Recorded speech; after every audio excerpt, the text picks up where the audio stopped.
നമസ്കാരം. മലയാളി വാർത്ത ഇൻസൈഡിലേക്ക് സ്വാഗതം. ഏകദേശം 80 സീറ്റ് കിട്ടി അധികാരത്തിൽ തിരിച്ചെത്താമെന്ന് CPM സംസ്ഥാന കമ്മിറ്റി പ്രത്യാശ പ്രകടിപ്പിച്ചതോടെ സംസ്ഥാനത്തിന്റെ വിവിധ ഭാഗങ്ങളിൽ സൂക്ഷിച്ചിരിക്കുന്ന EVMകളുടെ സുരക്ഷ സംബന്ധിച്ച് ഇന്ത്യൻ നാഷണൽ കോൺഗ്രസിന് ആശങ്കയും ആധിയും. ജില്ലാതല ഉദ്യോഗസ്ഥരുടെ സഹായത്തോടെ അട്ടിമറി നടത്തിയേക്കാം എന്ന സംശയം നിരവധി കോൺഗ്രസ് നേതാക്കൾക്കുണ്ട്. EVM സൂക്ഷിച്ചിരിക്കുന്ന സ്ഥലങ്ങളിൽ കോൺഗ്രസിന്റെ കനത്ത കാവലുണ്ടായിരിക്കും െന്ന കർശന നിർദ്ദേശം പ്രതിപക്ഷ നേതാവ് VD സതീശൻ നൽകി കഴിഞ്ഞു. മലപ്പുറത്തും കോട്ടയത്തും സ്ട്രോങ് റൂമുകൾ അനധികൃതമായി തുറക്കുന്നത് സംബന്ധിച്ച വാർത്തകൾ പുറത്തു വന്നതോടെ അട്ടിമറി സാധ്യത കോൺഗ്രസ് സംശയിക്കുന്നു. ഇത്തരം സംഭവങ്ങൾ സംസ്ഥാനത്ത് ആദ്യമാണ്. ഇക്കാലം അത്രയും EVMകൾ കനത്ത സുരക്ഷയിലാണ് സൂക്ഷിച്ചിരുന്നത്. എങ്ങനെയെങ്കിലും ഭരണം നിലനിർത്തേണ്ടത് CPMന്റെ ബാധ്യതയായി മാറുമ്പോൾ വർഷങ്ങൾക്ക് മുമ്പ് കണ്ണൂരിലും മറ്റും CPM പരീക്ഷിച്ചിട്ടുള്ള ബൂത്ത് പിടിച്ചെടുക്കാൻ പരിപാടി ഇത്തവണയും ആവർത്തിക്കുമോ എന്ന സംശയമാണ് കോൺഗ്രസിനുള്ളത്. ബൂത്തുകൾ പിടിച്ചെടുക്കുന്നതിന് പകരം വേണമെങ്കിൽ EVMകൾ പിടിച്ചെടുക്കാം. കാവൽ നിൽക്കുന്ന ജീവനക്കാരെ വരെ കോൺഗ്രസ് സംശയിക്കുന്നു. CPMനെ അനുകൂലിക്കുന്ന ഉദ്യോഗസ്ഥർ എന്ത് ചെയ്യുമെന്ന് അനുമാനമാണ് കോൺഗ്രസ് നേതൃത്വത്തിനുള്ളത്. വോട്ടെണ്ണുന്ന മെയ് 4 വരെ വോട്ടിംഗ് യന്ത്രങ്ങൾക്ക് കോൺഗ്രസിന്റെ കാവൽ ഏർപ്പെടുത്തിയിട്ടുണ്ട്. ഇലക്ട്രോണിക് വോട്ടിംഗ് യന്ത്രങ്ങളുടെ വിശ്വാസ്യത സംബന്ധിച്ചും ചർച്ചകൾക്കിടെയാണിത്. കാവലിന് നിയോഗിക്കപ്പെടുന്നവർക്ക് സൗകര്യം ഉറപ്പാക്കണമെന്നാവശ്യപ്പെട്ട് സ്ഥാനാർത്ഥികളുടെ പ്രതിനിധികൾ റിട്ടേണിംഗ് ഓഫീസർമാർക്ക് കത്ത് നൽകി. കോഴിക്കോട് നോർത്തിലെ സ്ഥാനാർത്ഥി K ജയന്തിന്റെ election agent Jason Joseph returning ഓഫീസർക്ക് അപേക്ഷ നൽകിയതിന് പിന്നാലെ എല്ലാ മണ്ഡലങ്ങളിലും ഈ രീതി പിന്തുടരാൻ പാർട്ടി നിർദ്ദേശിക്കുകയായിരുന്നു. യന്ത്രങ്ങൾ സ്ട്രോങ് റൂമിലേക്ക് മാറ്റുന്നത് സ്ഥാനാർത്ഥികളുടെ സാന്നിധ്യത്തിലാകണമെന്നും ആവശ്യപ്പെട്ടിട്ടുണ്ട്. കർണാടക നിയമസഭാ തെരഞ്ഞെടുപ്പിൽ പലയിടത്തും വോട്ടിംഗ് യന്ത്രങ്ങൾക്ക് കോൺഗ്രസ് കാവൽ ഏർപ്പെടുത്തിയിരുന്നു. സ്ട്രോങ് റൂമിന്റെ 4 വശവും കവാടങ്ങളും വ്യക്തമായി കാണാവുന്ന രീതിയിൽ തടസ്സമില്ലാത്ത CCTV നിരീക്ഷണവും വേണം. ദൃശ്യങ്ങൾ സ്ഥാനാർത്ഥികൾക്കും ഏജന്റുമാർക്കും തത്സമയം വേണം. സ്ട്രോങ് റൂമിന് പുറത്ത് കാവൽ നിൽക്കുന്നവർക്ക് അടിസ്ഥാന സൗകര്യങ്ങൾ ചട്ടപ്രകാരം ലഭ്യമാക്കണം. നിശ്ചിത ഇടവേളകളിൽ സ്ട്രോങ് റൂമിനടുത്ത് പോയി പരിശോധന നടത്താൻ അനുമതി നൽകണം. ഇതാണ് കോൺഗ്രസിന്റെ ആവശ്യം. നിയമസഭാ തെരഞ്ഞെടുപ്പിന്റെ വോട്ടെണ്ണുന്ന മെയ് 4 വരെ വോട്ടിംഗ് യന്ത്രങ്ങൾക്ക് കാവൽ നിൽക്കാൻ സൗകര്യമൊരുക്കണമെന്നാവശ്യപ്പെട്ട കോൺഗ്രസ് സ്ഥാനാർത്ഥിയുടെ ഇലക്ഷൻ ഏജന്റ് റിട്ടേണിംഗ് ഓഫീസർക്ക് അപേക്ഷ നൽകിയത് ഇത് സംബന്ധിച്ച തെരഞ്ഞെടുപ്പ് കമ്മീഷന്റെ ഉത്തരവിന്റെ ചുവട് പിടിച്ച് 2023 കമ്മീഷൻ പുറത്തിറക്കിയ നിർദ്ദേശത്തിന്റെ അടിസ്ഥാനത്തിലാണ് ഇതെന്ന് കോഴിക്കോട് നോർത്തിലെ UDF സ്ഥാനാർത്ഥി K ജയന്തിന്റെ ഇലക്ഷൻ ഏജന്റ് ജേസൺ ജോസഫ് പറഞ്ഞു. കേരളത്തിൽ ആദ്യമായാണ് ഇത്തരത്തിലൊരു നീക്കം. ഇത് സംബന്ധിച്ച വാർത്ത പുറത്തു വന്നതോടെ നിയമപരമായ രാഷ്ട്രീയ കക്ഷികൾക്ക് ഇത്തരത്തിൽ നിരീക്ഷണത്തിന് ആവശ്യപ്പെടാനാകുമോ എന്ന സംശയം വിവിധ കോണുകളിൽ ഉയർന്നു. നിരീക്ഷിക്കാമെന്ന് തെരഞ്ഞെടുപ്പ് കമ്മീഷൻ പറഞ്ഞു. തെരഞ്ഞെടുപ്പ് പ്രക്രിയയുടെ സമഗ്രത, സുതാര്യത, വിശ്വാസ്യത എന്നിവ ഉയർത്തിപ്പിടിക്കുന്നതിലും ഏതെങ്കിലും തരത്തിലുള്ള കൃത്രിമത്വത്തിനോ ക്രമക്കേടിനോ സാധ്യതയില്ലെന്ന് ഉറപ്പാക്കുന്നതിലും സ്ഥാനാർത്ഥികളുടെ പ്രതിനിധികളെ സ്ട്രോങ് റൂമുകൾ നിരീക്ഷിക്കാൻ അനുവദിക്കണമെന്നും 2023 ജൂലൈ 18 സംസ്ഥാനങ്ങളിലെയും കേന്ദ്രഭരണ പ്രദേശങ്ങളിലെയും മുഖ്യ തെരഞ്ഞെടുപ്പ് ഓഫീസർമാർക്ക് അയച്ച കത്തിലാണ് തെരഞ്ഞെടുപ്പ് കമ്മീഷൻ നിർദ്ദേശം നൽകിയതെന്നും ജേസൺ ജോസഫ് പറഞ്ഞു. വോട്ടെടുപ്പിന് ശേഷം ഇലക്ട്രോണിക് വോട്ടിംഗ് യന്ത്രങ്ങളും അനുബന്ധ സാമഗ്രികളും സൂക്ഷിക്കുന്ന കേന്ദ്രങ്ങളാണ് സ്ട്രോങ് റൂമുകൾ. വോട്ടെടുപ്പ് അവസാനിപ്പിച്ച ശേഷം വോട്ടിംഗ് മെഷീനുകൾ സീൽ ചെയ്ത സ്ട്രോങ് റൂമിൽ എത്തിക്കുന്നു. വോട്ടെണ്ണൽ ദിനത്തിലെ അവ പുറത്തെടുക്കൂ. ഇതിന് പോലീസിന്റെയും കേന്ദ്രസേനയുടെയും കനത്ത കാവലുണ്ടാകും. റിട്ടേണിംഗ് ഓഫീസറുടെ മേൽനോട്ടത്തിലാണ് സുരക്ഷാ ക്രമീകരണങ്ങൾ. ഇനി സ്ട്രോങ് റൂമിൽ സൂക്ഷിക്കുന്ന സാമഗ്രികൾ ഇവയാണ്. തെരഞ്ഞെടുപ്പ് കമ്മീഷന്റെ കാറ്റഗറി A വിഭാഗത്തിൽ ഉൾപ്പെടുന്ന വോട്ട് രേഖപ്പെടുത്തിയ ഇലക്ട്രോണിക് വോട്ടിംഗ് യന്ത്രവും VVPAT സ്ലിപ്പുകളും, കാറ്റഗറി B വിഭാഗത്തിൽ ഉൾപ്പെടുന്ന പോളിംഗിന് ശേഷം പ്രവർത്തനരഹിതമായ വോട്ടിംഗ് യന്ത്രങ്ങളും അതിനുപയോഗിച്ച VVPAT സ്ലിപ്പുകളും, വോട്ടെടുപ്പിന് ഉപയോഗിച്ച ഫോം 70C, മോക്ക് പോളിന് ഉപയോഗിച്ച സർട്ടിഫിക്കറ്റുകൾ, VVPAT സ്ലിപ്പുകൾ തുടങ്ങിയവ. സ്ക്രൂട്ടിനി കവറുകൾ, തെരഞ്ഞെടുപ്പ് അനുബന്ധമായ നിയമപരവും അല്ലാത്തതുമായ മറ്റു രേഖകൾ, മഷി, സ്റ്റാമ്പ്, പാഡ് തുടങ്ങിയവ തെരഞ്ഞെടുപ്പ് രേഖകളുടെ പ്രത്യേക സ്ട്രോങ് റൂമിലാണ് സൂക്ഷിക്കുക. സ്ട്രോങ് റൂമുകൾക്ക് ഏറ്റവും പുറത്തുള്ള സുരക്ഷാ പരിധിക്ക് പുറത്ത് സ്ഥാനാർത്ഥികൾക്കോ അവർ നിർദ്ദേശിക്കുന്ന പ്രതിനിധികൾക്കോ മഴ നനയാത്ത കൂടാരം ഉൾപ്പെടെ മതിയായ സൗകര്യങ്ങൾ ഒരുക്കണമെന്നും തെരഞ്ഞെടുപ്പ് കമ്മീഷന്റെ നിർദ്ദേശത്തിൽ പറയുന്നു. കുടിവെള്ളം, ശുചിമുറി തുടങ്ങിയവയും ഉറപ്പാക്കണം.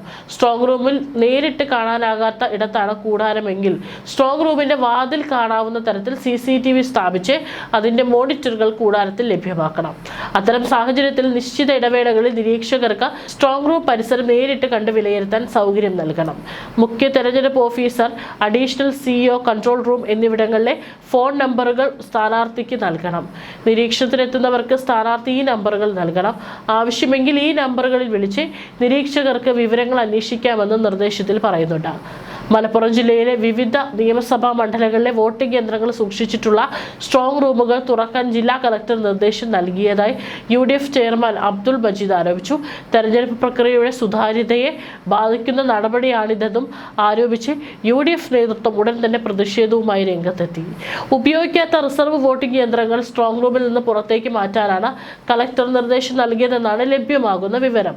സാധാരണഗതിയിൽ വോട്ടെണ്ണൽ ദിവസം രാവിലെ മാത്രം തുറക്കേണ്ട സ്ട്രോങ് റൂമുകൾ ഇപ്പോൾ തുറക്കുന്നത് ദുരൂഹമാണെന്നും UDF ആരോപിച്ചു. രാഷ്ട്രീയ പാർട്ടി പ്രതിനിധികളുടെ സാന്നിധ്യത്തിൽ നടപടികൾ പൂർത്തിയാക്കാനാണ് ഉദ്യോഗസ്ഥർ ശ്രമിച്ചതെങ്കിലും സുരക്ഷാ മാനദണ്ഡങ്ങൾ ലംഘിക്കപ്പെടുമെന്ന ആശങ്ക രാഷ്ട്രീയ കക്ഷികളും പങ്കുവച്ചു. സംഭവത്തിന് പിന്നിൽ ഗൂഢാലോചനയുണ്ടെന്നും സംസ്ഥാന സർക്കാരിൻ്റെയോ മുഖ്യമന്ത്രിയുടെ ഓഫീസിൻ്റെയോ ഇടപെടൽ ഇതിലുണ്ടോ എന്നും സംശയിക്കുന്നതായി UDF നേതാക്കൾ പറഞ്ഞു.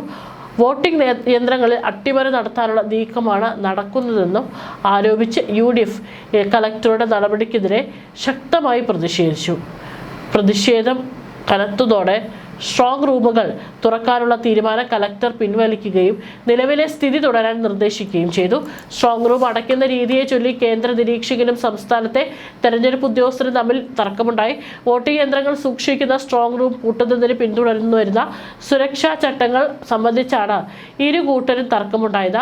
വൈക്കം മണ്ഡലത്തിലെ വോട്ടിംഗ് യന്ത്രങ്ങൾ സൂക്ഷിച്ച കോട്ടയം ബസേലിയസ് കോളേജിലാണ് ആശയക്കുഴപ്പം ഉടലെടുത്തത്. കേരളത്തിൽ സ്ട്രോങ് റൂം 2 പൂട്ടി രണ്ടിന്റെയും താക്കോൽ 2 ഉദ്യോഗസ്ഥരുടെ പക്കൽ സൂക്ഷിക്കുകയാണ് പതിവ്. എന്നാൽ സ്ട്രോങ് റൂം പൂട്ടിയ ശേഷം താക്കോൽ അതേ പൂട്ടിനൊപ്പം വെച്ച് സീൽ ചെയ്യണമെന്നായിരുന്നു കേന്ദ്ര നിരീക്ഷകന്റെ നിലപാട്. അസമിലും ബംഗാളിലുമെല്ലാം ഇതാണ് രീതിയെന്ന് അദ്ദേഹം പറഞ്ഞു. കേന്ദ്ര നിരീക്ഷകന്റെ നിലപാടിനോട് യോജിക്കാൻ റിട്ടേണിംഗ് ഓഫീസർ സമ്മതിച്ചില്ല. താക്കോൽ പൂട്ടിന്റെ കൂടെ വെച്ചിട്ട് പോകാൻ കഴിയില്ലെന്നും അദ്ദേഹം നിലപാടെടുത്തു. താഴിനൊപ്പം താക്കോൽ വെച്ച് പോകുന്നത് സുരക്ഷാ പ്രശ്നമാണെന്നും പോലീസും കേന്ദ്ര നിരീക്ഷകൻ രഞ്ജൻ കുമാർ സിൻഹയെ അറിയിച്ചു. എന്നാൽ അദ്ദേഹം വഴങ്ങിയില്ല. 2 പൂട്ടി ഓരോന്നിന്റെയും താക്കോൽ റിട്ടേണിംഗ് ഓഫീസറും അസിസ്റ്റന്റ് റിട്ടേണിംഗ് ഓഫീസറും സൂക്ഷിച്ചാൽ അത് സുരക്ഷിതത്വം കൂട്ടുമെന്നും അതാണ് കേരളത്തിൽ പിന്തുടർന്നു പോരുന്ന രീതിയെന്നും ഉദ്യോഗസ്ഥർ നിരീക്ഷകൻ രഞ്ജൻ കുമാർ സിൻഹയോട് പറഞ്ഞു. 2 ഓഫീസർമാരും ഒരുമിച്ച് വന്നാലേ പൂട്ട് തുറക്കാനാകൂ, ഒരുമിച്ച് വന്നാലേ പൂട്ടി തുറക്കാനാകൂ എന്നതാണ് ഈ രീതിയുടെ മെച്ചം. വാതിലിന് കുറുകെ പട്ടിക തറച്ചു കൂടുതൽ സുരക്ഷിതമാക്കുകയും ചെയ്യുകയാണ് പതിവ്. അസമിലും ബംഗാളിലും ഓരോ താക്കോൽ വീതം പൂട്ടുകൾക്കൊപ്പം സീൽ ചെയ്ത് വെക്കും. ഓരോ താക്കോലുകൾ ഉദ്യോഗസ്ഥരുടെ കയ്യിലുണ്ടാകും. കോട്ടയം വെസ്റ്റ് പോലീസ് ഈ രീതിയിൽ പ്രശ്നമുണ്ടെന്ന് അറിയിച്ചു. റിട്ടേണിംഗ് ഓഫീസറും എതിർത്തു. ഇതിനിടെ ഏറ്റുമാനൂരിലെ UDF സ്ഥാനാർത്ഥിയും DCC പ്രസിഡന്റുമായ നാട്ടകം സുരേഷ് ജില്ലാ കളക്ടർ ചേതൻ കുമാർ മീണയ്ക്ക് പരാതി നൽകി. മുഖ്യ തെരഞ്ഞെടുപ്പ് ഓഫീസർ രത്തൻ കേൽക്കർക്കും പരാതി നൽകി. ഇലക്ഷൻ ഏജന്റ് G ഗോപകുമാറും പരാതി രേഖാമൂലം സമർപ്പിച്ചു. ജില്ലാ കളക്ടർ സ്ഥലത്തെത്തിയെങ്കിലും പൂട്ടുന്ന രീതിയിൽ മാറ്റം വരുത്താൻ കാവൽ നിന്ന സൈനികൻ വിസമ്മതിച്ചു. ഇവർ ഉദ്യോഗസ്ഥർക്ക് നേരെ തോക്ക് ചൂണ്ടുകയും ചെയ്തു.